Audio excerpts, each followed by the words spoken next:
Hey guys, welcome to another vlog. If you're new here or you missed my last vlog, we are planning a kitchen renovation this summer, which is very, very exciting, but we're doing it ourselves, so it's also going to be a lot of work.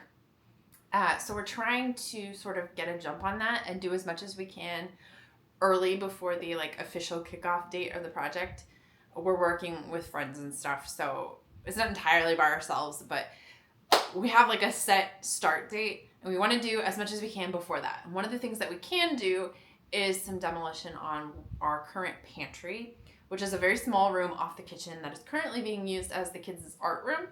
So first step for that is to move their stuff out of that room and put it in their new space, which is going to be in my plant room, which is where I am right now.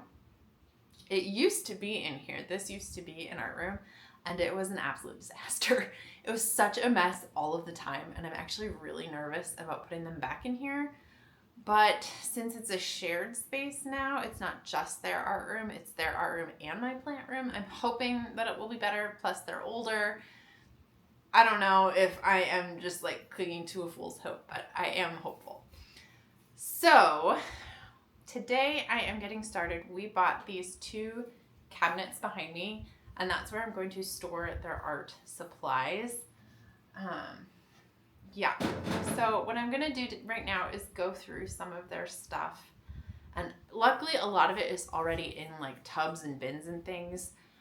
But they also have these drawers, these set of wooden drawers that they have been shoving stuff into that are an utter disaster. And the drawers themselves are practically destroyed. So we can't bring those in here, and I'm going to have to move all of that stuff into these. I got some of these plastic containers from the Container Store, and I thought these would be good for coloring books, workbooks, notebooks, journals, that kind of thing. I also have a set of paper trays that I'm hoping can hold drawing paper and loose paper bits.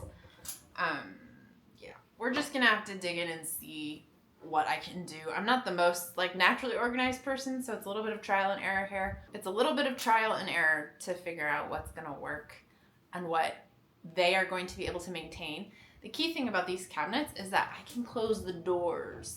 So if they're messy inside, I don't necessarily have to see it as long as everything is contained in that cabinet. That being said, I want to make it as easy for them as possible to actually hopefully keep it neat in there. So we're just going to have to see what works and what we can get set up. I also don't want to spend a ton of money. I had these already, and these I bought. But otherwise, I haven't bought anything other than the cabinets themselves for this particular project at this point. Maybe in the future, if something becomes apparent, oh, this would work really well for this setup, then I can do that. But for now, I'm just going to start with what I have mostly, except for, again, those bins and the cabinets themselves.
Okay, I have a rough start. This behind me I'm calling the drawing and painting paper crafts cabinet, and the other one is more beading and clay and more crafting cabinet. We're gonna go with that for now. Apparently all of our drawing paper that we have at the moment is legal size, which does not fit in my paper trays. So that throws a little bit of a crunch in my plan, and there's a lot of it. This is only, I don't know, a third of what we have. We have a huge stack of legal sized paper for them to be drawing on. So that's not ideal. I'll have to figure something else out for that. But otherwise, I really like this. So I've got, here, can you see? So I have the paper trays here. This one has like some notepads and stuff. And then this one just has I think it's a hole punch or something on the top. This tub has a bunch of these square containers in it that has markers, crayons, colored pencils, etc. It keeps it all tidy in one tub, and then they can take out individual containers for whatever they want to use. Right now, I just have the paper stacked on top of it. I know that will not keep it neat, so we'll see what I can come up with for that. But down here, we have paintbrushes in this box. This is all painting supplies. These are some canvases that my oldest has for her paints. This over here holds painting papers, like watercolor paper and stuff. And then these two containers, can you see? There we go. I have one that is full of coloring and activity books, and then one that is full of like blank freeform journals and sketchbooks and stuff like that. So this is cabinet number 1. Now let's go to cabinet number 2. Okay, so this one is a little less figured out. It's mostly just stuff in boxes. So on the top, I have like clay, Play-Doh, and cookie cutters and clay tools. And then on the bottom, I have like jewelry beads. There's a little bit of jewelry beads in here, and then the bottom 2 are perler bead sets and kits. This is an organizer that we got for the kids. They really like those rubber band bracelets and stuff, but I think they've taken a lot of that downstairs to their bedrooms instead of holding it up here, which I don't like because this is not as full as I think it should be. So I will be exhorting them to bring that up here and get it in here. Then I have a couple of these containers, and right now this one has just one stick of glue and it needs wiped out really bad. I know they have other adhesives and glue and stuff, but I was thinking that it could go in here and then they can just pull that out whenever they need that sort of thing. I don't know. Like I said, this one's just kind of shoved in there. Can you even see what's going on? There we go. There's a better view. Things are just kind of shoved in here, but at least they're all in their own containers, so they, in theory, should be easy to get in and out. I'm also throwing away a lot of stuff. They have like an entire basket that is just cut up pieces of paper. And I'm not sure, they're not like pretty paper, so it's not like a crafty scrap basket. It's just like white paper bits. I'm going to go ahead and throw that away. So yeah, this is where we're at right now. I could have sworn that I had more of this size box, that these ones fit in here a little bit better than these ones. But I can't find wherever I put whatever extras I have. So this works for now. It's fine. It would just be easier for them to maneuver if it was these, but we'll see if they show up at some point. So yeah, I think that's a pretty good start. These are also magnetic, of course. These are also metal, so if we wanted to, we could put some magnets on them and maybe they could hang art or something on them. I don't really love that idea. We have some clipboards in a hallway that's just right outside this room. So that's where I typically tell them to hang their stuff, and it'll be a lot easier to access from this room than it is from their current setup. So that will be beneficial for them. One thing I really want to work on doing is keeping their supply stash smaller than the storage space that we have. They are kids and they have a tendency to never throw anything away. I get it, especially with craft supplies. It makes total sense to me. But that does mean that it's harder for them to keep it neat. So one of the things that I want to work on with them is making sure that we are consistently going through supplies and getting rid of stuff that is broken, doesn't work the way they want it to, that they just don't want to use anymore, etc. Or keeping it smaller than the space that we have to contain it so that it's easier to maintain. That's one of the things that, who is it? Dana White, I think? Who, gosh, what is the title of her book? It's like A Slob Comes Clean or something like that. And she talks about you can only have so much of a thing as will fit in whatever container you have it in. Your home is a container. Each room is a container. And then like you have physical containers within all of those spaces. And so you're trying to keep whatever that item is to fit within the container. But you also, especially if you have someone in your family who's neurodivergent, ADHD, whatever, or if they're just kids and they're still learning this, that you need to keep those supplies, like the volume of those supplies, as less than what the container can hold so that it's easier to access them, to get them in and out, and to keep them neatly in said container.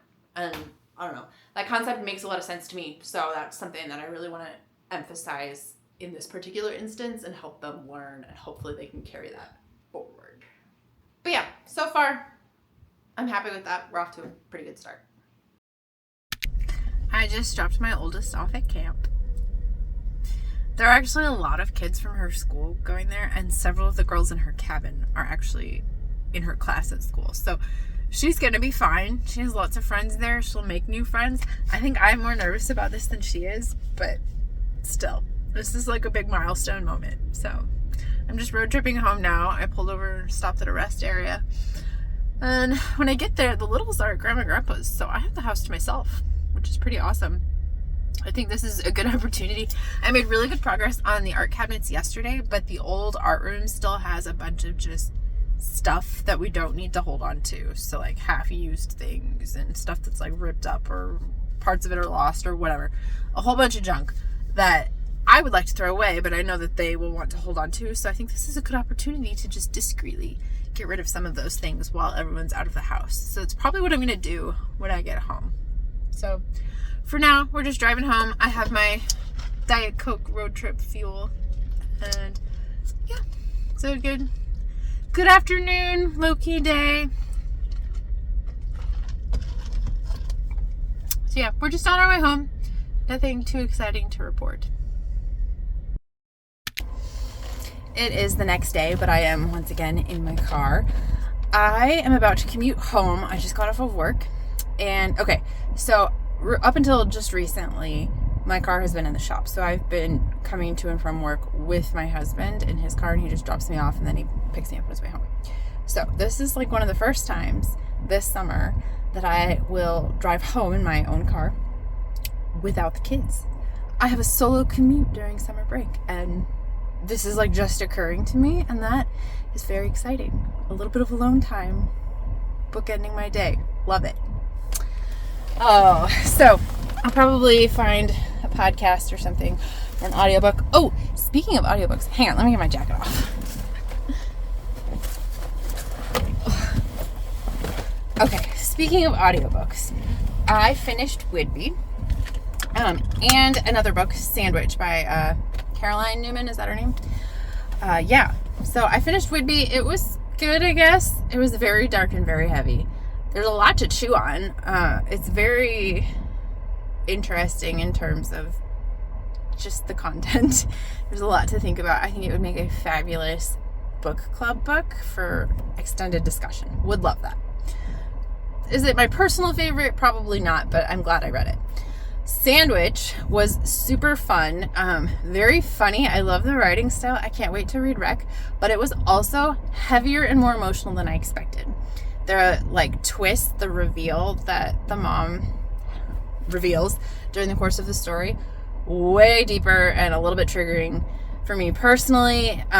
Did not see that coming. That was a total threw me for a loop moment, but it was a good book. I really enjoy her writing. The main characters, like, thoughts and way of speaking are hilarious. Definitely will read Rec, but go into it maybe expecting things to be a little bit heavier than I thought they would be. So I'm going into it a little bit more prepared now. So that's good. Okay, so I'm going to turn the air conditioning on because it's like a bajillion degrees in here, and I have it off right now because I didn't want it to be too loud, but I'm sweating and dying. So I'm going to turn the air on and drive home by myself.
who do not bake, just baked a lemon rhubarb bread loaf, and it turned out pretty good. We have rhubarb plants in our yard that we don't normally do anything with because the only thing I've ever known how to make with rhubarb is a rhubarb strawberry crisp. And you can only make that so many times. And it's hard to find good strawberries. But the other day I went out and I harvested some rhubarb after work because I saw this recipe on Pinterest and I just decided to try it.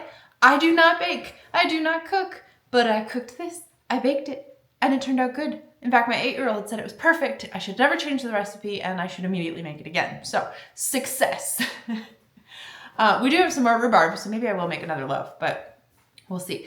Rhubarb did release a lot of moisture into it, so the inside was very wet while the outside was pretty crunchy. So I'll have to make some adjustments on how to fix that. I'm thinking like a tinfoil tent, maybe. I don't know. I don't do this. I watch Bake Off. I don't do Bake Off. But it turned out really good, so I'm really happy about that. Anyway, I thought I would take a minute to show you guys some of the material samples and stuff that we've gotten for the kitchen remodel. We have made a lot of aesthetic decisions and obviously it's designed. Cabinet building is underway. As of this weekend, cabinets are being built. So it's very, very exciting. Okay, so we'll start with the cabinet color. I don't know if in this light it's gonna be very accurate, but we'll see. So this is the color that we chose. It's coming across very yellowy. It is white oak cabinetry with the stains actually called red oak, which is hilarious. To me anyway, I don't know. But it's like a medium brown color, pretty neutral. So the cabinetry will all be that color except for the kitchen island, which I'm gonna paint. And I have not decided yet what color that'll be. I don't know. I'm kind of drawn to like a beige. Very boring. My husband thinks we should do a color of some kind. I don't know. We need to go look at colors and see what we're going to do. I have no idea what direction that's going to go, but I don't know. We'll just see. We'll see. Then, okay, so this is a glass sample. For some of the upper cabinets, there's like 3 double doors that will have this instead of the wood paneling in the center. And it's like a fluted design. I don't know. Can you see that? Is it going to focus? I don't know. So yeah, the whole house was built in the 20s. So with this, I'm kind of going for like a 20s plus modern mixed vibe. I actually have no idea what I'm doing, but I'm just picking what feels right. And this is kind of a fun little detail. The flooring will be a black and white checkerboard pattern these are smaller than the actual tiles. The tiles will be 12 by 12. These are like 4 by 4 or something. But these will be the tiles. It's from a company called Edward Martin. So yeah, I like that they're not solid. They're kind of like a faux marble-y look. They look really cute. So I'm excited about those. We just ordered those this weekend. We've also ordered the countertops, which was a little bit of a kerfluffle just because we were trying to get a sale price and the person wasn't getting back to us and blah, blah, whatever. It got figured out in the end. So that is on order. The sink is on order. No, the sink is not on order because you have to pick a color for the drain piece and it comes in like 8 different ones. So I need to figure out what color the faucet's gonna be because I would want them to match. And I can't decide if we should go with a like silver faucet or a gold faucet to match the poles, which I'll show you in a second. I don't know because the appliances are all stainless steel, but then the poles, here I'll just show them to you. They are a brushed gold color. So here we are. So we have bar pulls and then there will also be knobs. I have 2 different options for the knobs. One of them I have here, one of them hasn't come yet. The initial one here is just a plain gold little knob, right? It's by the same company. They match in color perfectly, etc. The other ones are not by the same company. They're from somewhere else, but they are a glass knob that look really cute and vintage. And I really kind of want to use those, but I need to see them in person before I really make that final call. We'll see when they come. They're supposed to come soon, so we'll see what they look like when they get here. But yeah, see what else would there be? We need to pick a faucet, we need to pick paint colors, and we need to finally order the sink. But otherwise, most decisions have been made. Oh, lighting. I'm struggling with lighting. I don't know. Lighting feels like such a a hard thing because it's such a focal point. You see it so much, especially in a kitchen. We're talking like pendants over the island, some sconces on either side of the range hood, and then a sink fixture. And I have no idea what I want. Well, that's not true. I know what I want, but what I want is really expensive. So I'm trying to come up with some sort of alternative. And also, my husband is the one who does most of the like meal cooking because he's just way better at that. I plan and shop and he executes. And so he wants things to be a certain way for him while he's cooking, which I totally get and totally respect. I, however, want it to look a certain way. So we're kind of trying to come up with a compromise that's going to work for both of us, that isn't going to break the budget, and that is close to what we both want. So we'll see how that works out. In the end, I don't know what we're going to do, but this is happening. We're doing it. Cabinets are being built. Things are being bought. Stuff is showing up. It's happening. This is real. I'm so excited. This kitchen remodel is like a total dream. Never actually thought it would happen, but it is happening, and I can't believe that.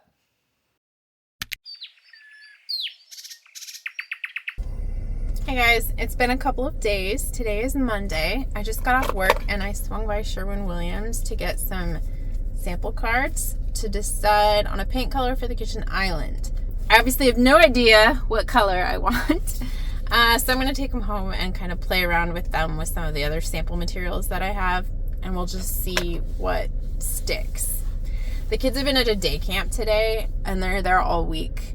So I'll probably hear an earful about that. And then I think I'm also going to try to do a workout or maybe a walk outside. Yeah, just get some steps in. I have pretty much fully given myself permission to stop running. And I've just been walking and doing some workouts with the Nike Training Club app, which is free, which is awesome. It has a ton of different workouts on there. So I've been kind of experimenting with those. And so far, I'm liking that. It's feeling pretty good. Yeah, I don't know. I feel a little guilty, again, that I'm not running, but I feel freer, too, when I have the option to not run, when I can do something else.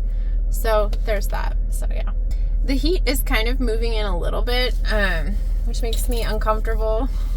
Again, I know I've said it before that I'm not a summer girl, but I'm like really not a summer girl. It tanks my mood so bad. Like if there is seasonal affective disorder, but for the summer, I think I have that. It's just, it's not good. I don't do well in the heat. I feel easily like overwhelmed and just totally sapped of energy and motivation. I'm not looking forward to summer.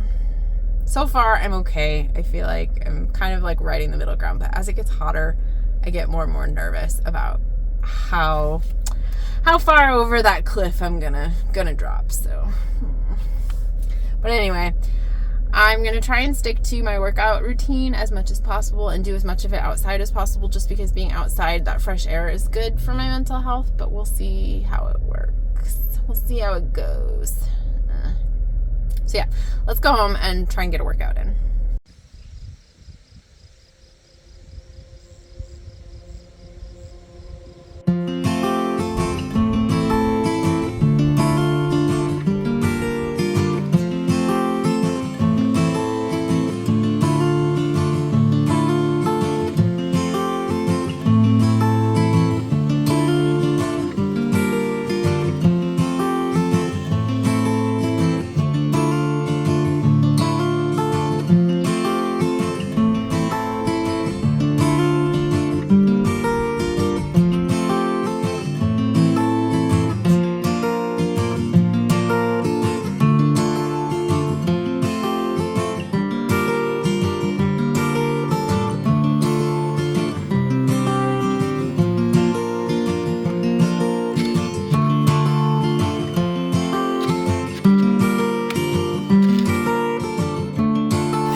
Hello friends, it's been a very chill day around here.